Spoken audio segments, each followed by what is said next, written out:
భారతీయ గృహాల్లో మొలకెత్తిన ధాన్యాలు సర్వసాధారణంగా ఉంటాయి. కానీ వీటిని పచ్చిగా తినాలా లేదా ఆవిరితో ఉడికించి తినాలా ఇవాళ మనం తెలుసుకుందాం.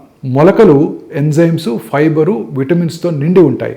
శక్తి, జీర్ణక్రియకు ఇవి అద్భుతం. కానీ సమస్య ఏంటంటే అవి తడి వాతావరణంలో పెరగడం వల్ల హానికరమైన బ్యాక్టీరియా వృద్ధి చెందే అవకాశం ఉంది. కాబట్టి వీటిని తినే ముందు బాగా కడిగి నిమ్మకాయ లేదా పసుపు నీటిలో నానబెట్టి తాజాగా తినండి. ఇది బ్యాక్టీరియాను తగ్గించి పోషకాలను కాపాడుతుంది. ఆవిరితో ఉడికించిన మొలకలు మీ కడుపుకు సున్నితంగా ఉంటాయి.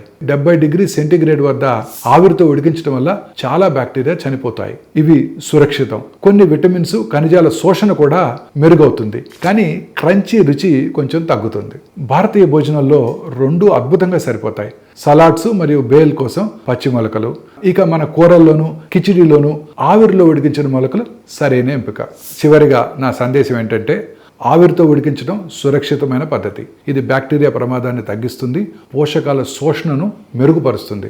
రోగ నిరోధక శక్తి తక్కువగా ఉంటే ఆవిరితో ఉడికించిన మొలకలు ఎంచుకోండి. జీర్ణశక్తి బాగుంటే మితంగా పచ్చి మొలకలు కూడా తినవచ్చు.